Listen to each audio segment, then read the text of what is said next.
শুক্রবার উদয়পুর রাজস্ব প্রেক্ষাগৃহে গোমতী জেলাভিত্তিক কিশোর উৎকর্ষ মঞ্চের সূচনা করেন মন্ত্রী প্রণজিৎ সিংহ রায়। উপস্থিত ছিলেন বিধায়ক অভিষেক দেবরায়, বিধায়ক জিতেন্দ্র মজুমদার, বিধায়ক রঞ্জিত দাস, উদয়পুর পৌর পরিষদের চেয়ারম্যান শীতল চন্দ্র মজুমদার, গোমতী জেলা পরিষদের সভাধিপতি দেবল দেবরায়, জেলা শিক্ষাধিকারী কল্যাণ ভদ্র সহ অন্যান্যরা। এই দিনের অনুষ্ঠানে বিশিষ্ট রবীন্দ্রসঙ্গীত শিল্পী তিথি দেববর্মাকে সম্মানিত করা হয়। অনুষ্ঠানে বক্তব্য রাখতে গিয়ে রাজ্যের অর্থমন্ত্রী প্রণজিৎ সিংহ রায় বলেন, কিশোর উৎকর্ষ মঞ্চের মূল লক্ষ্য হলো উৎকর্ষতার নিরিখে কিশোরীদের একটা প্ল্যাটফর্ম দেওয়া। প্রধানমন্ত্রী মহিলাদের জন্য অনেকগুলি প্রকল্প চালু করেছেন। বর্তমানে পুরুষদের পাশাপাশি মহিলারাও দেশের মধ্যে বিভিন্ন গুরুত্বপূর্ণ দায়িত্ব পালন করছে। কিশোরীদের ছোট থেকে সেইভাবে তৈরি করার জন্য কাজ করে কিশোরী উৎকর্ষ মঞ্চ।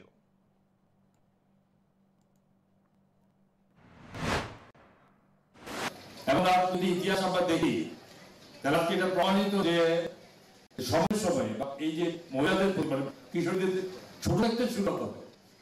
তো এটা তার পরিপ্রেক্ষিতে আজকে দেশের সমস্ত কাজের সঙ্গে কোথায় দেশের রাষ্ট্রপতি থেকে শুরু করে দেশের বিভিন্ন রাজনৈতিক নেতৃত্ব, সায়েন্টিস্ট থেকে শুরু করে এবং বিভিন্ন শিক্ষায় দীক্ষায় এবং যেখানে কালচারাল দিক দিয়েও স্পোর্টস দিক দিয়েও তো অনেক অনেক দূর এগিয়ে গেছে এবং সেখানে আরো বেশি ভাবে তাদেরকে সেই আরো আগামী দিনে তাদের পক্ষে এগিয়ে নেওয়ার মতো পরিকল্পনা এবং সেটা ছোট থেকে শুরু করতে হবে।